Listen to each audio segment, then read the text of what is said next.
형준아, 수진이 낳았니? 아들이야, 딸이야? 어머니, 수진이가 아이 낳고 형준의 말이 끊어졌습니다. 에라는 가슴이 철렁했어요. 왜 그래?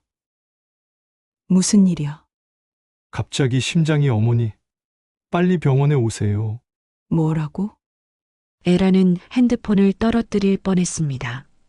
형준의 말이 귀에 제대로 들리지 않았어요.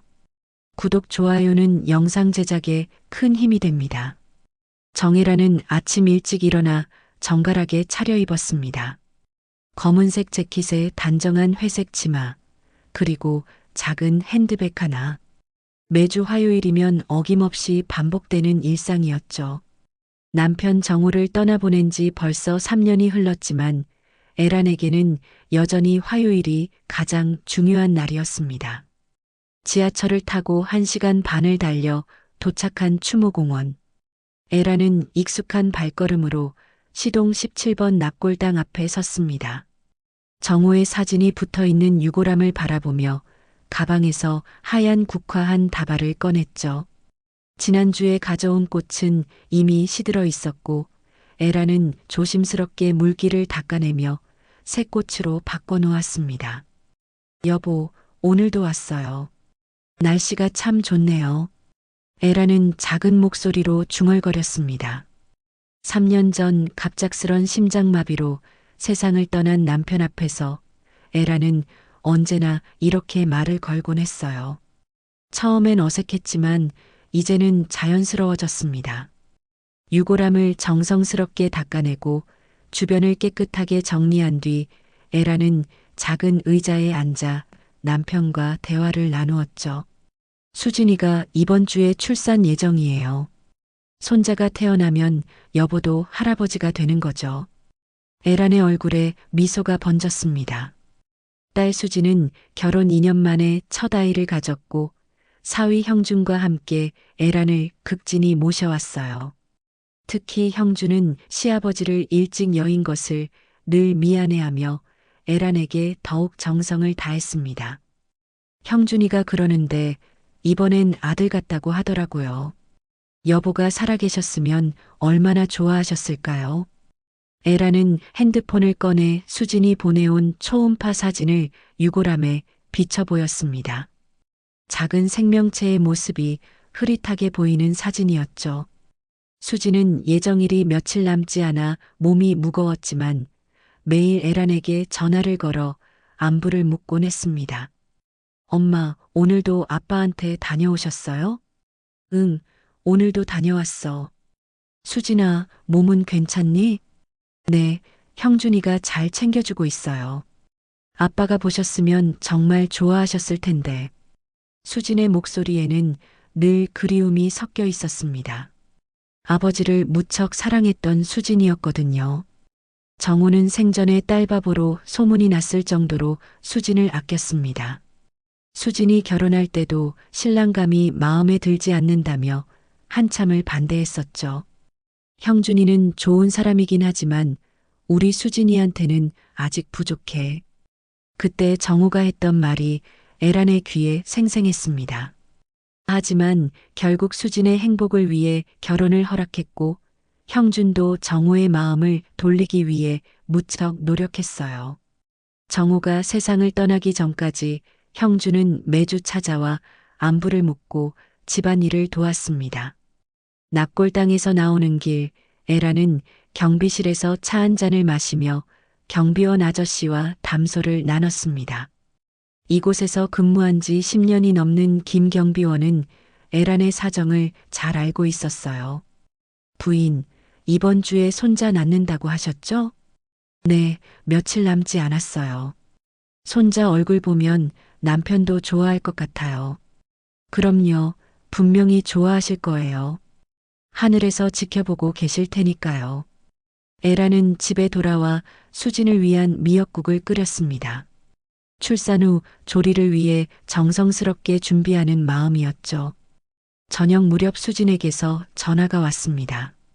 엄마, 오늘 병원에서 검사 받았는데 곧 나올 것 같다고 하네요. 그래, 그럼 내가 내일 병원에 갈게. 아니에요, 엄마. 형준이가 다 준비해 놨으니까 괜찮아요. 낳고 나서 연락드릴게요. 에라는 괜히 걱정이 되었습니다. 첫 출산이라 수진이 많이 힘들 텐데 곁에 있어주고 싶었어요. 하지만 요즘 젊은 부부들은 부모의 간섭을 부담스러워한다는 말을 들어서 에라는 참았습니다. 그날 밤 에라는 이상한 꿈을 꾸었습니다. 낙골당 시동 앞에 서 있는데 갑자기 정우가 유골함에서 걸어 나오는 것이었어요. 정우는 평소 입던 회색 양복을 입고 있었고 얼굴은 에란을 처음 만났을 때처럼 젊어 보였습니다. 에란아. 정우가 에란을 부르며 천천히 다가왔습니다. 에란은 꿈인 줄 알면서도 남편이 반가워 눈물이 났어요. 여보, 정말 여보예요? 하지만 정우의 표정은 심각했습니다. 평소 온화하던 모습과는 달리 어딘가 어둡고 무거운 기운이 감돌았어요. 에란아, 절대 내 유골함에 오지 마. 정우의 목소리는 낮고 무거웠습니다. 에란은 깜짝 놀라 정우를 바라봤지만 정우는 이미 어둠 속으로 사라져버렸어요. 여보, 여보. 에란은 식은땀을 흘리며 잠에서 깨어났습니다. 시계를 보니 새벽 3시였어요. 꿈이었지만 너무나 생생했습니다. 정우의 목소리가 귓가에서 맴돌았죠. 절대 내 유골함에 오지 마. 에라는 가슴이 두근거려 한동안 잠을 이루지 못했습니다. 왜 정우가 그런 말을 했을까요? 평소 에란이 납골당에 오는 것을 좋아했던 정우였는데 꿈에서는 완전히 다른 모습이었어요. 다음 날 아침 에란은 여전히 꿈 생각에 마음이 무거웠습니다. 하지만 곧 수진의 출산 소식이 올 것 같아 설레기도 했어요. 정우가 살아있었다면 병원에 달려가 손자를 가장 먼저 안았을 텐데요. 에라는 정우의 사진을 바라보며 중얼거렸습니다. 여보, 우리 곧 할아버지, 할머니 된다고요. 하늘에서 지켜봐 주세요. 하지만 마음 한켠에서는 여전히 그 꿈이 신경 쓰였습니다. 정우의 간절한 목소리가 계속 귓가에서 맴돌았어요. 그날은 수진의 출산 예정일이었습니다. 에라는 아침부터 마음이 들떠 있었어요. 손자를 만날 생각에 밤새 설레어 제대로 잠을 이루지 못했거든요. 미역국을 다시 한번 끓여 보온병에 담고 수진이 좋아하는 호박죽도 준비했습니다. 오늘은 우리 손자 만나는 날이구나. 에라는 정우의 사진을 바라보며 혼잣말을 했어요. 어젯밤 꿈 이야기는 애써 머리에서 지우려 했습니다. 좋은 날에 나쁜 생각을 하고 싶지 않았거든요. 오전 10시경 에라는 집안 정리를 하고 있었습니다. 수진이 언제 연락이 올지 모르니 언제든 병원에 달려갈 준비를 해두었어요. 그런데 11시 반쯤 되어서야 전화벨이 울렸습니다. 여보세요? 어머니. 형준의 목소리였는데 평소와는 완전히 달랐어요. 떨리고 있었고 뭔가 잘못됐다는 것을 직감할 수 있었습니다. 형준아, 수진이 나았니? 아들이야, 딸이야? 어머니, 수진이가 아이 낳고. 형준의 말이 끊어졌습니다. 에라는 가슴이 철렁했어요. 왜 그래? 무슨 일이야? 갑자기 심장이. 어머니, 빨리 병원에 오세요. 뭐라고? 에라는 핸드폰을 떨어뜨릴 뻔했습니다. 형준의 말이 귀에 제대로 들리지 않았어요. 수진이가 어떻게 됐다고? 형준아, 똑똑히 말해. 어머니, 수진이가 아이 낳고 갑자기 심장마비로. 지금 응급실에. 에라는 다리에 힘이 빠져 주저앉았습니다. 무슨 말인지 이해가 되지 않았어요. 건강했던 수진이 갑자기 심장마비라니. 거짓말이지? 형준아, 농담이지? 어머니, 빨리 와주세요. 의사 선생님이 기다리고 계세요. 에라는 정신이 혼미한 채로 택시를 타고 병원으로 향했습니다. 택시 안에서 계속 하늘에 기도했어요. 하나님, 제발 수진이가 괜찮다고 해주세요. 하지만 병원에 도착해서 의사의 입에서 나온 말은 절망적이었습니다. 유감스럽게도 산모가 출산 직후 급성 심근경색으로 사망했습니다. 아기는 건강합니다. 에라는 그 자리에서 쓰러질 뻔했어요. 형준이 얼른 에란을 부축했지만 에란의 눈앞은 캄캄했습니다. 안 돼. 안 돼. 에라는 계속 고개를 젓고 있었어요. 받아들일 수 없었습니다. 어제까지 전화로 이야기했던 수진이 어떻게 갑자기 세상을 떠날 수 있단 말인가요? 어머니, 정신 차리세요. 수진이 마지막 말이 어머니 보고 싶다고. 형준의 말에 에라는 더욱 오열했습니다. 수진의 마지막 모습을 보고 싶었지만 차마 영안실에 들어갈 용기가 나지 않았어요. 시간이 어떻게 흘렀는지 모르겠습니다. 에라는 넋이 나간 채로 병원 복도에 앉아 있었어요. 갓 태어난 손자를 안아보라고 했지만 지금 당장은 아무것도 할 수 없었습니다. 어머니, 수진이 장례 준비를 해야 해요. 형준이 조심스럽게 말했지만 에라는 대답할 수 없었어요. 딸의 죽음을 받아들일 수 없었거든요. 결국 에라는 정신없이 장례 준비를 하게 되었습니다. 친척들이 모여들고 수진의 친구들이 찾아왔어요. 모두들 믿을 수 없다며 울었습니다. 그렇게 건강하던 수진이 갑자기 세상을 떠날 줄은 아무도 예상하지 못했거든요. 사흘 후 장례를 치르고 에라는 혼자 납골당을 찾았습니다. 수진의 유골함을 정우 곁에 모셔야겠다고 생각했어요. 하지만 납골당에 도착한 에라는 믿기 힘든 광경을 목격했습니다. 정우의 유골함이 미세하게 흔들리고 있었던 것입니다. 다른 유골함들은 모두 제자리에 있었는데 유독 정우의 유골함만 역항과 부딪히며 진동하고 있었어요. 어머, 이게 무슨... 에라는 황급히 경비실로 달려갔습니다. 김경비원님, 시동 17번 함이 흔들리고 있어요. 네, 흔들린다고요? 김경비원은 에란을 따라 납골당으로 왔습니다. 그런데 신기하게도 에란과 경비원이 도착했을 때는 유골함이 멈춰 있었어요. 부인, 지금은 멈춰 있는데요? 아니에요. 분명히 흔들리고 있었어요. 제가 잘못 본 게 아니라고요. 김경비원은 잠시 생각하더니 말했습니다. 아, 그래요. 사실 오늘 오전에 이상한 일이 있었어요. 시열 17번 함이 갑자기 쿵 하는 소리를 내며 흔들렸거든요. 언제요? 오전 11시 47분쯤이었나? 정확히는 모르겠지만 그 시간에 이상한 소리가 나서 확인하러 왔었어요. 에라는 소름이 돋았습니다. 오전 11시 47분. 그 시간은 수진이 숨을 거둔 시각과 정확히 일치했어요. 정말요? 정말 그 시간에? 네, 맞아요. 이상하긴 했어요. 지진도 없었는데 혼자 흔들리더라고요. 에라는 다시 정우의 유골함을 바라봤습니다. 이제는 조용히 제자리에 있었지만 분명히 딸이 세상을 떠나는 순간 흔들렸던 것입니다. 여보, 수진이를 데려간 거예요? 에라는 작은 목소리로 중얼거렸습니다. 어젯밤 꿈에서 정우가 했던 말이 떠올랐어요. 절대 내 유골함에 오지 마. 설마 정우가 수진의 죽음을 예견했던 것일까요? 아니면 정말로 정우가 딸을 데려간 것일까요? 에라는 두려움과 슬픔이 뒤섞인 채로 납골당을 떠났습니다. 집에 돌아와서도 계속 그 생각뿐이었어요. 정우의 유골함이 흔들렸던 시간과 수진의 사망 시각이 정확히 일치한다는 사실이 우연일 수는 없었거든요. 그날 밤 에라는 또다시 잠을 이루지 못했습니다.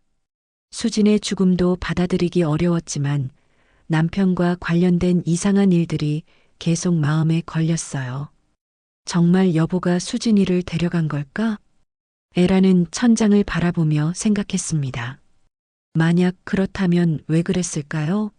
수지는 행복하게 살고 있었는데 왜 갑자기 데려간 것일까요? 수진의 장례를 치른 지 일주일이 지났습니다. 에라는 여전히 현실을 받아들이기 힘들었어요. 집안 곳곳에 수진의 흔적이 남아 있었거든요. 냉장고에 붙어 있는 초음파 사진, 거실 선반 위의 결혼 사진, 그리고 수진이 마지막으로 보내온 문자 메시지까지. 엄마, 내일 병원 가는데 같이 갈래요? 아빠도 같이 갔으면 좋았을 텐데. 에라는 그 문자를 읽을 때마다 눈물이 났습니다. 수진이 얼마나 아버지를 그리워했는지 알 수 있었어요. 그날 오후 이웃집 말자가 반찬을 들고 찾아왔습니다. 말자는 에란과 20년 넘게 이웃으로 지내온 사이였어요. 수진이 어릴 때부터 지켜봐 온 말자였기에 수진의 죽음을 누구보다 안타까워했습니다. 에란아, 밥은 먹고 있어? 말자는 에란의 초췌한 모습을 보며 걱정스러워했어요. 에란은 수진이 죽은 후로 제대로 식사를 하지 못하고 있었거든요. 말자 언니 고마워요. 그런데 잘 안 넘어가네요. 그래도 먹어야지. 손자 돌봐야 하잖아. 형주는 신생아실에 있는 아기를 데려오겠다고 했지만 에라는 아직 마음의 준비가 되지 않았어요. 손자를 보면 수진 생각이 더 날 것 같았거든요. 말자는 에란의 손을 꼭 잡으며 말했습니다. 에란아, 이상한 소리 할지 모르겠지만 혹시 정우가 수진이를 데려간 건 아닐까? 언니도 그런 생각해요? 에라는 깜짝 놀랐습니다. 자신만 그런 생각을 하고 있는 줄 알았거든요. 정우가 생전에 수진이를 얼마나 아꼈는데 그이가 외로워서 수진이를 데려간 거 아니여? 말자의 말에 에라는 소름이 돋았어요. 납골당에서 유골함이 흔들렸던 일이 떠올랐거든요. 언니, 사실 이상한 일이 있었어요. 에라는 말자에게 납골당에서 있었던 일을 자세히 이야기했습니다. 유골함이 흔들렸던 시간과 수진의 사망 시각이 일치했다는 것까지 말이에요. 어머나, 그럼 정말로. 말자도 믿기 어렵다는 표정이었습니다. 하지만 곧 심각한 얼굴로 말했어요. 에라나, 그런데 수진이가 죽기 전에 이상한 말을 했다던데? 무슨 말이요? 형준이한테 들었는데 수진이가 아버지 이야기를 자꾸 했다더라고. 아버지가 꿈에 나타났다고. 에라는 가슴이 두근거렸습니다. 자신도 정우가 나오는 꿈을 꾸었거든요. 어떤 꿈이었는데요? 그건 형준이도 자세히는 몰라. 다만 수진이가 무서워했다고 하더라고. 에라는 점점 이상한 기분이 들었어요. 혹시 정우가 정말로 수진에게 무언가를 했던 것일까요? 그날 저녁 에라는 수진의 방을 정리하기로 했습니다. 언젠가는 해야 할 일이었거든요. 옷장을 정리하던 중 에라는 수진의 서랍에서 USB 하나를 발견했어요. 이게 뭐지? 에라는 호기심이 생겨 컴퓨터에 USB를 연결했습니다. 그런데 놀랍게도 그 안에는 정우의 영상이 들어 있었어요. 언제 촬영한 건지 모르겠지만 정우가 혼자 카메라를 향해 말하고 있었습니다. 수진아, 엄마가 이걸 보면 난 이 세상에 없겠지. 에라는 깜짝 놀라 화면에 더 가까이 다가갔어요. 정우의 목소리는 평소와 달리 무겁고 어두웠습니다. 아빠가 왜 이런 영상을... 하지만 언젠간 너를 내가 데려가야 할지 몰라.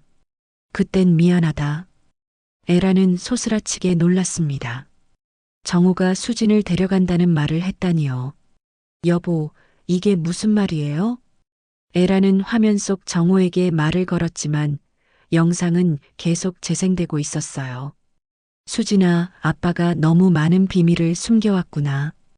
그 비밀 때문에 너까지 힘들게 할 수는 없어. 무슨 비밀? 에라는 정우가 무슨 말을 하는지 이해할 수 없었어요. 정우가 무슨 비밀을 숨기고 있었다는 건가요?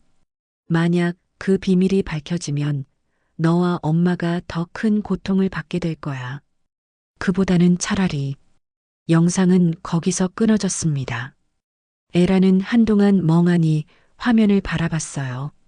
정우가 무슨 비밀을 숨기고 있었던 걸까요? 그리고 왜 수진을 데려간다고 했을까요? 에라는 영상의 속성을 확인해 봤습니다. 촬영 날짜를 보니 수진의 결혼식 하루 전날이었어요. 결혼식 전날에 왜 이런 영상을? 에라는 점점 더 혼란스러웠습니다. 정우가 수진의 결혼을 반대했던 이유가 단순히 사위가 마음에 들지 않아서였을까요? 아니면 다른 이유가 있었던 걸까요? 그때 문득 형준의 모습이 떠올랐어요. 수진이 죽던 날 형준의 표정이 이상했던 것 같았거든요. 슬퍼하기보다는 당황스러워하는 것 같았어요. 형준이가 뭔가 숨기고 있는 건 아닐까? 에라는 갑자기 의심이 들기 시작했습니다. 수진의 죽음이 정말 단순한 심장마비였을까요? 아니면 다른 이유가 있었던 걸까요? 에라는 다시 영상을 재생해 봤어요. 정호의 표정을 자세히 살펴보니 무언가에 대한 두려움이 느껴졌습니다.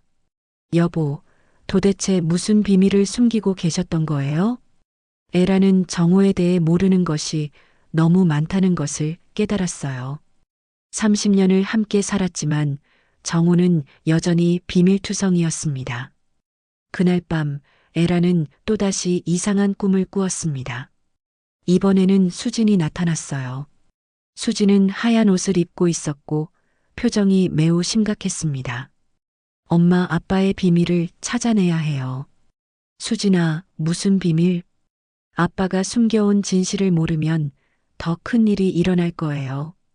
수진의 목소리는 절박했습니다.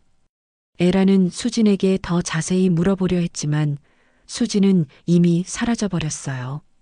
에라는 식은땀을 흘리며 잠에서 깨어났습니다. 꿈이었지만 너무나 생생했어요. 수진이 정말로 무언가를 알려주려 했던 것 같았거든요. 수진아, 엄마가 꼭 진실을 찾아낼게. 에라는 결심했습니다. 정우가 숨겨온 비밀이 무엇인지, 그리고 그것이 수진의 죽음과 어떤 관련이 있는지 반드시 알아내겠다고 말이에요.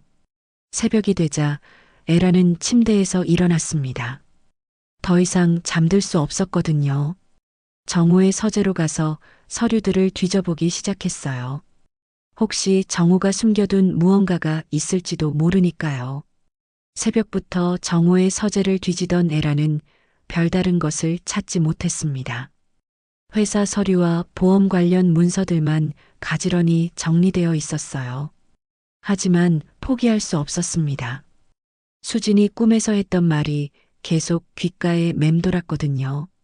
오전 10시쯤 형준에게서 전화가 왔습니다.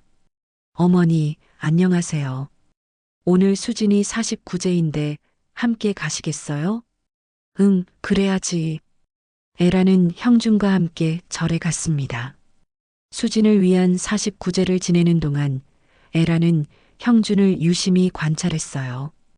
평소보다 안색이 좋지 않았고 자꾸 손을 떨고 있었습니다. 형준아, 몸이 안 좋아 보이는데 괜찮니? 아, 네, 괜찮습니다. 요즘 잠을 제대로 못 자서.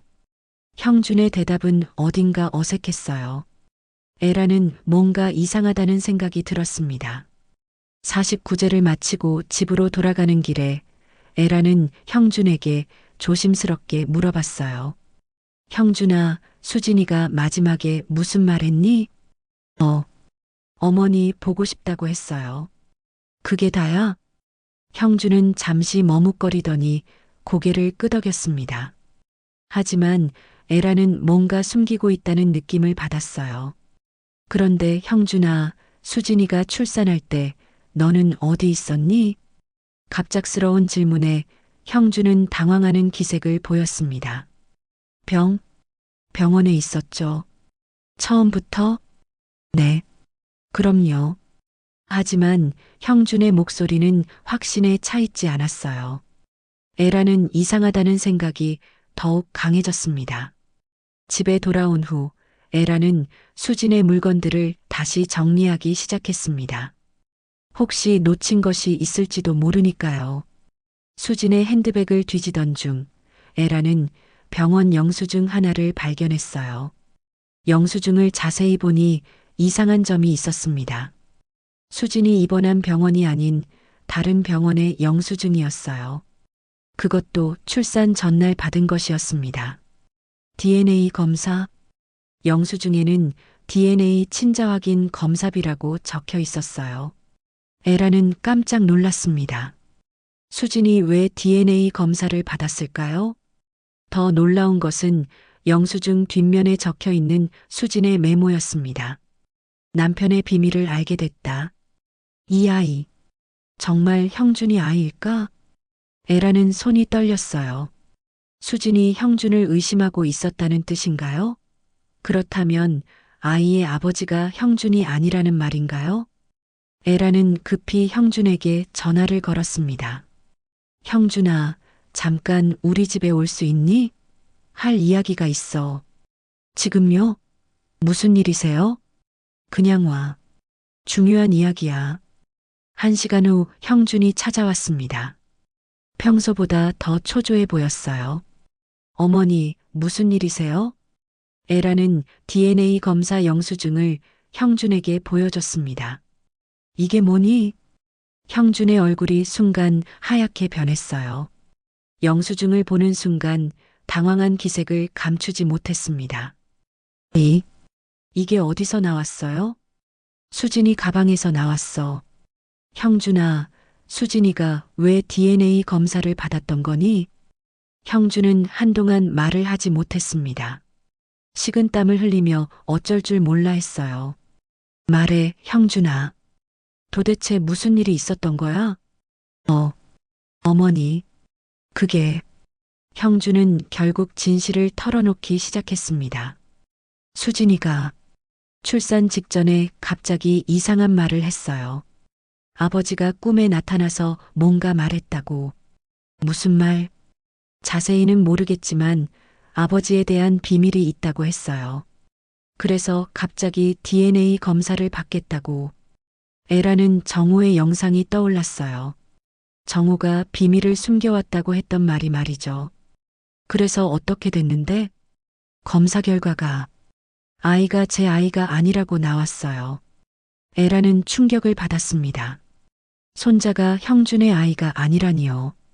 그럼 누구 아이야? 모르겠어요. 수진이도 말해주지 않았어요. 형준의 목소리는 떨리고 있었어요. 에라는 점점 더 혼란스러워졌습니다. 형준아, 그런데 너는 수진이가 출산할 때 정말 병원에 있었니? 이 질문에 형준은 더욱 당황했습니다. 사실은 잠깐 병원을 나갔었어요. 왜? DNA 검사 결과를 확인하러 다른 병원에 갔었어요. 에라는 소름이 돋았어요. 딸이 아이를 낳는 순간에 남편이 자리에 없었다니요. 그럼 수진이가 위험할 때 너는 없었다는 거야? 죄송합니다, 어머니. 제가 화가 나서 그 순간 견딜 수가 없었어요. 형준은 고개를 숙였습니다. 에라는 분노가 치밀어 올랐어요. 너 때문에 수진이가 죽은 거야. 어머니, 그건 아니에요. 제가 돌아왔을 때는 이미 거짓말하지 마. 내가 자리에 있었다면 수진이를 살릴 수 있었을 거야. 에라는 울분을 참을 수 없었습니다. 사위가 그 순간 자리에 없었다는 사실이 믿어지지 않았어요. 그때 에라는 수진의 다이어리가 떠올랐습니다. 아직 확인하지 못한 마지막 페이지가 있었거든요. 형준아, 잠깐 기다려. 에라는 수진의 방으로 가서 다이어리를 가져왔습니다. 마지막 페이지를 펼쳐보니 수진의 마지막 기록이 있었어요. 남편의 비밀을 알게 됐다. 아버지가 말한 그 비밀이 이것이었구나. 이 아이의 진짜 아버지는 그 사람이었다. 에라는 다이어리를 형준에게 보여줬습니다. 이게 무슨 뜻이야? 그 사람이 누구야? 형준은 다이어리를 보더니 얼굴이 더욱 창백해졌어요. 어머니, 저도 정확히는 모르겠어요. 수진이가 끝까지 말해주지 않았거든요. 거짓말하지 마. 너는 분명히 알고 있어. 에라는 형준을 다그쳤지만 형준은 계속 모른다고 잡아댔어요. 하지만 에라는 형준이 뭔가 숨기고 있다는 것을 알 수 있었습니다. 형준아, 마지막으로 한 번만 더 묻겠어. 수진이가 죽던 날 정말 무슨 일이 있었던 거야? 형준은 한참을 망설이더니 입을 열었습니다. 수진이가 마지막에 저한테 이상한 말을 했어요. 무슨 말? 아버지가 왔다고. 자기를 데리러 왔다고. 에라는 온몸에 소름이 돋았습니다. 정우가 정말로 수진을 데리러 온 것일까요? 형준이 돌아간 후 에라는 밤새 잠을 이루지 못했습니다. 수진의 마지막 말이 계속 머릿속을 맴돌았어요. 정우가 수진을 데리러 왔다는 말이 도대체 무슨 뜻일까요? 다음 날 아침 에라는 납골당으로 향했습니다. 정우에게 직접 물어보고 싶었거든요. 물론 답을 해줄 리는 없겠지만 그래도 가만히 있을 수는 없었어요. 납골당에 도착한 에라는 정우의 유골함 앞에서 한참을 서 있었습니다. 여보, 정말 수진이를 데려간 거예요? 왜 그랬어요? 하지만 유골함은 조용했습니다. 며칠 전처럼 흔들리지도 않았어요. 그때 김경비원이 다가왔습니다. 부인, 오늘도 오셨네요. 그런데 어제 이상한 일이 있었어요. 무슨 일이요? 납골당 관리사무소에서 연락이 왔는데 박정호 씨 유골함에 대한 문의가 있었다고 하더라고요. 에라는 깜짝 놀랐습니다. 누가 문의했다고 해요? 정확히는 모르겠지만 유골 재검사 관련해서 연락이 왔다고 하더라고요. 재검사요? 에라는 이상하다는 생각이 들었어요. 누가 정우의 유골을 재검사하려는 걸까요? 혹시 관리사무소 전화번호 알 수 있을까요? 네, 잠깐만요. 김경비원은 에란에게 관리사무소 전화번호를 알려줬습니다.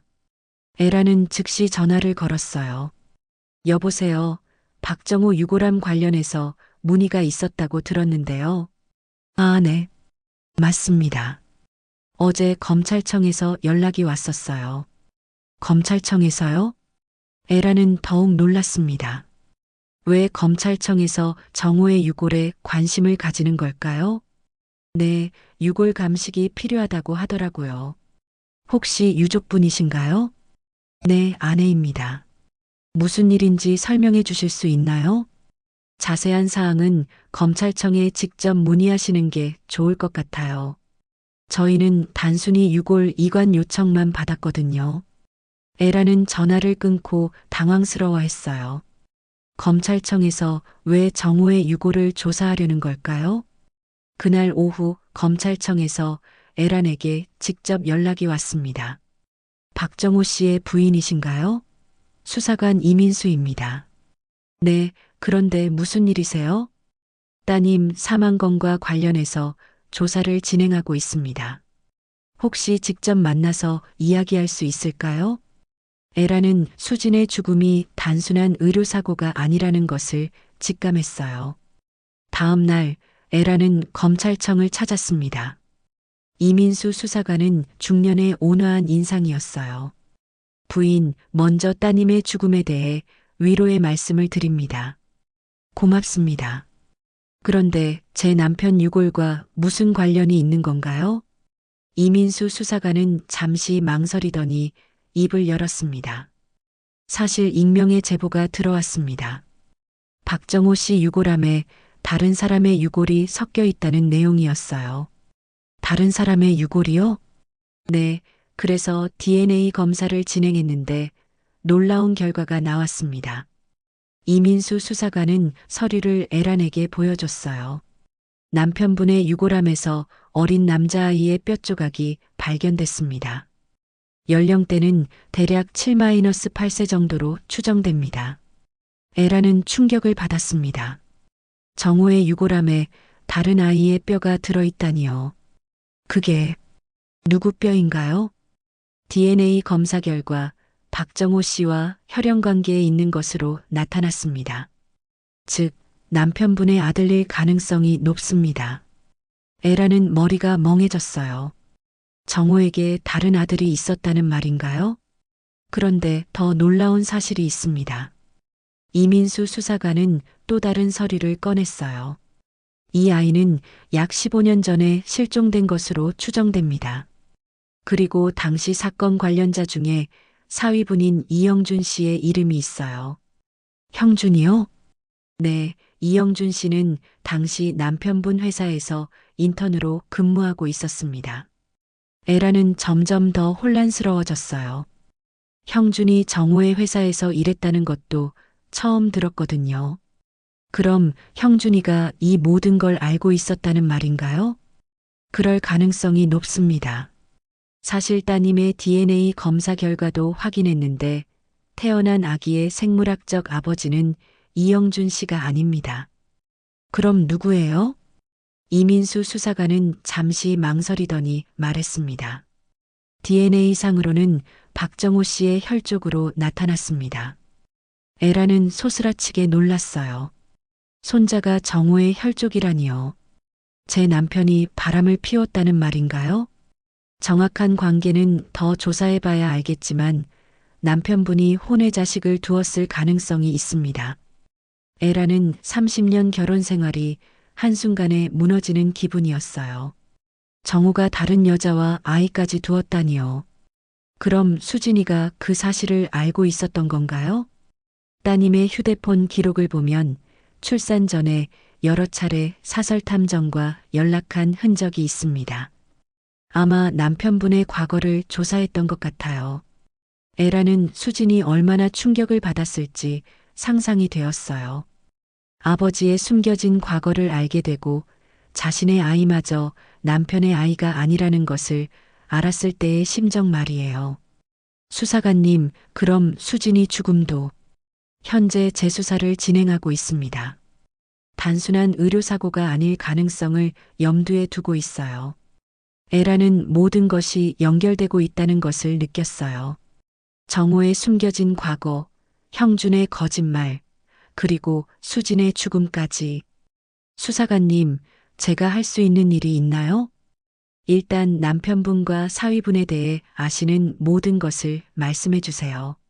작은 것이라도 중요한 단서가 될 수 있습니다. 에라는 지금까지 알게 된 모든 것을 이민수 수사관에게 이야기했습니다. 정호의 영상, 형준의 수상한 행동, 그리고 납골당에서 일어난 이상한 일들까지 말이에요. 부인, 혹시 남편분이 생전에 이상한 행동을 보인 적이 있나요? 에라는 잠시 생각해 봤어요. 그러고 보니 정호가 수진의 결혼을 그렇게 반대했던 이유가 이제야 이해되었습니다. 남편이 수진이 결혼 반대를 심하게 했었어요. 지금 생각해 보니 형준이를 예전부터 알고 있었던 것 같아요. 그렇다면 모든 것이 계획된 일일 수도 있겠네요. 에라는 온몸에 소름이 돋았습니다. 혹시 형준이 처음부터 복수를 계획하고 수진에게 접근한 것일까요? 검찰청에서 나온 에라는 머리가 복잡했습니다. 정호의 숨겨진 과거, 형준의 정체, 그리고 수진이 마지막에 알게 된 진실까지 모든 것이 하나의 퍼즐처럼 맞춰지고 있었어요. 집에 돌아온 에라는 이민수 수사관이 준 자료들을 다시 한번 살펴봤습니다. 15년 전 실종된 아이의 사진이 있었어요. 어린 나이에도 불구하고 정호를 닮은 모습이 역력했습니다. 여보, 정말 이 아이가 당신 아들이었나요? 에라는 정호의 사진을 바라보며 중얼거렸어요. 30년을 함께 살면서 이런 비밀을 숨기고 있었다니 믿을 수가 없었습니다. 그때 현관벨이 울렸습니다. 형준이었어요. 어머니, 안녕하세요. 형준아, 들어와. 에라는 일부러 평상시와 같은 톤으로 말했습니다. 형준에게서 더 많은 진실을 드러내야 했거든요. 어머니, 표정이 안 좋으시네요. 무슨 일 있으세요? 형준아, 앉아. 할 이야기가 있어. 형주는 불안한 기색을 보이며 소파에 앉았어요. 에라는 검찰청에서 받은 자료를 형준에게 보여줬습니다. 이게 뭔지 아니? 형준은 자료를 보자마자 얼굴이 하얗게 변했어요. 어머니, 이게 어디서? 검찰청에서 받았어. 형준아, 이제 그만 진실을 말해. 형준은 한참 동안 말을 하지 못했습니다. 손을 떨며 자료를 내려다보고 있었어요. 어머니, 죄송합니다. 뭐가 미안해? 처음부터 다 말해봐. 형준은 깊은 한숨을 쉬더니 입을 열었습니다. 15년 전, 저는 아버님 회사에서 인턴으로 일하고 있었어요. 그래서 그때 아버님이 다른 여자와 만나는 것을 목격했습니다. 그 여자에게는 어린 아들이 있었어요. 에라는 가슴이 아팠지만 계속 들어야 했어요. 그 아이가 바로 이 사진 속 아이였어요. 아버님의 친아들이었죠. 그래서 저는 그 사실을 이용해서 아버님을 협박했습니다. 회사에서 정식 직원으로 채용해달라고. 에라는 형준의 비열함에 분노가 치밀어 올랐어요. 그런데 그 아이가 왜 죽었는데? 형준은 더욱 창백해졌습니다. 그건 정말 사고였어요. 제가 아버님과 그 여자를 미행하다가 아이가 갑자기 길로 뛰어나왔어요. 제가 탄 차에. 에라는 소스라치게 놀랐습니다. 형준이 그 아이를 죽였다는 말인가요? 너 때문에 그 아이가 죽었다고? 정말 사고였어요. 저도 그 아이가 죽을 줄은 몰랐어요. 형준은 울먹이며 말했지만 에라는 전혀 동정심이 들지 않았어요. 그래서 그 아이 시체를 어떻게 했는데? 아버님이 모든 걸 처리하셨어요. 자신의 유골함에 그 아이를 함께 모시겠다고. 에라는 정호의 마지막 선택을 이해할 수 있었어요. 자신의 잘못으로 죽은 아들을 곁에 두고 싶었던 거겠죠. 그런데 왜 수진이와 결혼한 거야? 아버님이 돌아가신 후 저는 불안했어요. 언젠가 진실이 밝혀질까봐. 그래서 수진이를 이용한 거야? 처음에는 그랬어요. 하지만 수진이를 정말 사랑하게 되었습니다. 에라는 형준의 말을 믿을 수 없었어요. 거짓말하지 마. 사랑했다면 왜 바람 피웠어? 그건 제가 약해서. 누구야? 누구랑 바람 피운 거야? 형준은 대답하지 않았습니다. 에라는 더욱 다그쳤어요. 말해. 수진이 아기 아빠가 누구야? 아버님의 다른 아들이에요. 에라는 깜짝 놀랐습니다. 다른 아들? 네. 죽은 아이 말고 또 다른 아들이 있었어요. 그 아이의 형이었죠. 에라는 정호가 얼마나 많은 비밀을 숨기고 있었는지 깨달았어요. 그럼 수진이가 모든 걸 알고 있었다는 거야? 네. 출산 직전에 모든 걸 알게 되었어요. 저의 과거도, 아기의 진짜 아버지도. 그래서 수진이가 어떻게 됐는데? 형준은 눈물을 흘리며 말했습니다. 수진이가 저를 용서할 수 없다고 했어요. 이혼하겠다고. 그래서 저는 패닉 상태였어요. 모든 걸 잃을 것 같았거든요. 그래서 수진이를 죽인 거야? 아니에요. 정말 아니에요. 형준은 필사적으로 부인했지만 에라는 믿지 않았어요. 그럼 왜 수진이가 위험할 때 병원에 없었어? 그때 저는 혼란스러웠어요. 어떻게 해야 할지 몰라서. 너 때문에 수진이가 죽었어. 에라는 더 이상 참을 수 없었어요. 형준에게 달려들려고 했지만 형준이 먼저 일어났습니다. 어머니, 정말 죄송합니다. 하지만 수진이 죽음은 정말 제 탓이 아니에요. 거짓말. 아기만은 제가 잘 키우겠습니다. 안 돼. 그 아이는 내가 키울 거야. 에라는 손자를 형준에게 맡길 수 없었어요. 형준은 믿을 수 없는 사람이었거든요. 어머니, 나가. 당장 나가. 형주는 더 이상 할 말이 없는 듯 고개를 숙이고 나갔습니다. 혼자 남은 에라는 모든 진실을 정리해 봤어요. 정호의 혼외 자식, 형준의 범죄, 수진이 알게 된 충격적인 진실, 그리고 의심스러운 죽음까지. 수진아, 엄마가 꼭 진실을 밝혀낼게. 에라는 수진의 사진을 바라보며 다짐했습니다. 더 이상 형준의 거짓말에 속지 않겠다고 말이에요. 그날 밤 에라는 이민수 수사관에게 전화를 걸었습니다. 수사관님, 형준이가 모든 걸 자백했어요. 정말입니까? 자세히 말씀해 주세요. 에라는 형준과의 대화 내용을 모두 이민수 수사관에게 전했습니다. 15년 전 사건의 진실부터 수진의 죽음에 이르기까지 모든 것을 말이에요. 알겠습니다. 내일 아침에 이영준 씨를 소환하겠습니다. 에라는 마침내 진실이 밝혀질 것이라는 희망을 가졌어요. 수진이 하늘에서 지켜보고 있을 거라고 생각하니 조금은 마음이 놓였습니다. 다음 날 아침 에라는 이민수 수사관으로부터 전화를 받았습니다. 부인, 이영준 씨를 체포했습니다. 정말요?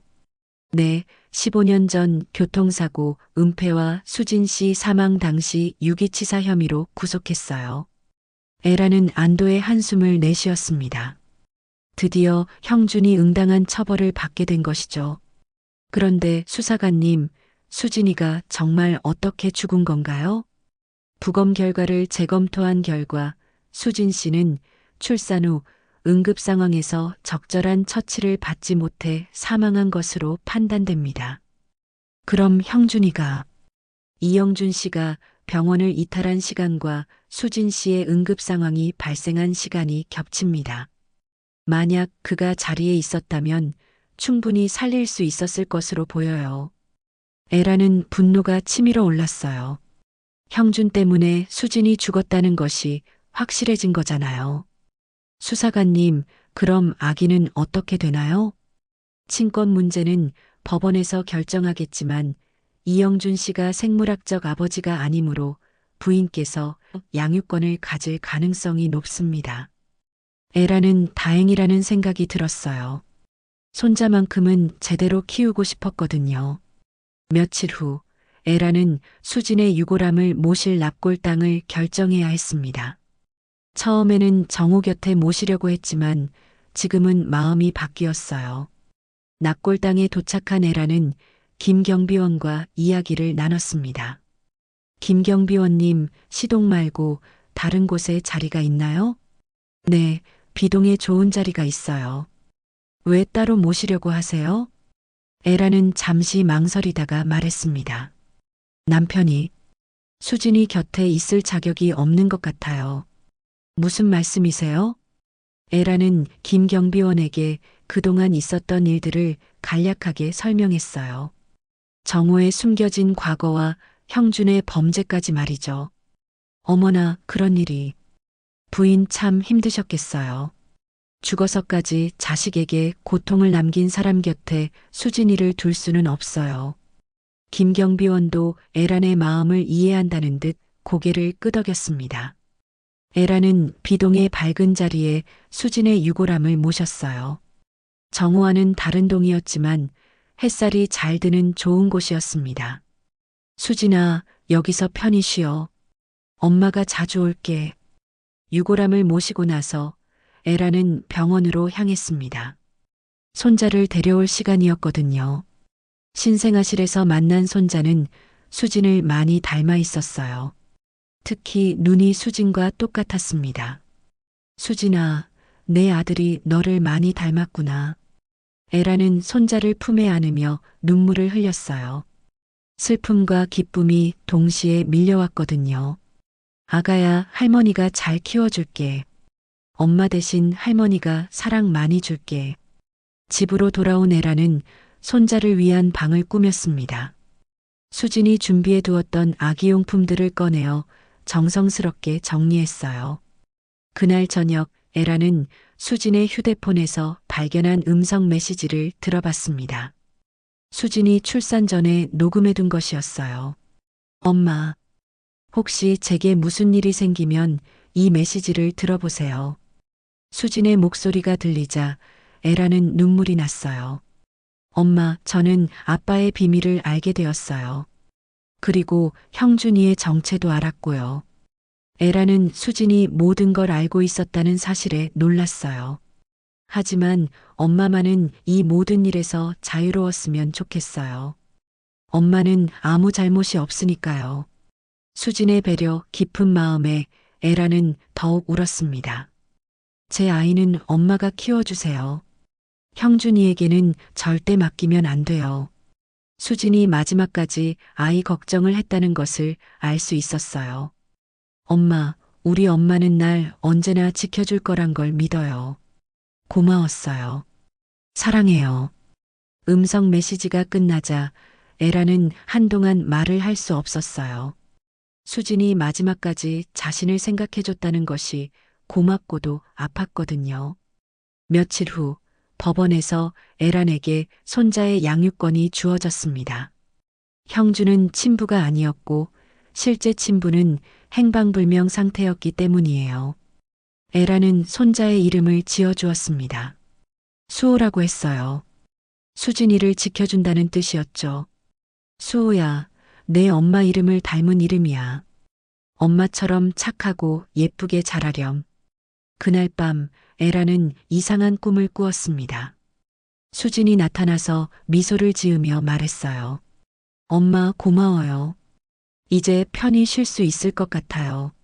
수진아, 수호 잘 부탁드려요. 엄마가 키우시면 분명히 잘 클 거예요. 수진은 행복해 보였어요. 더 이상 괴로워하지 않는 모습이었습니다. 엄마, 아빠는 용서해 주세요. 아빠도 나름대로 힘들었을 거예요. 수진아, 하지만 복수는 이제 그만해요. 엄마와 수호가 행복하게 사는 게 제일 중요해요. 수진의 말에 에라는 마음이 조금 누그러졌어요.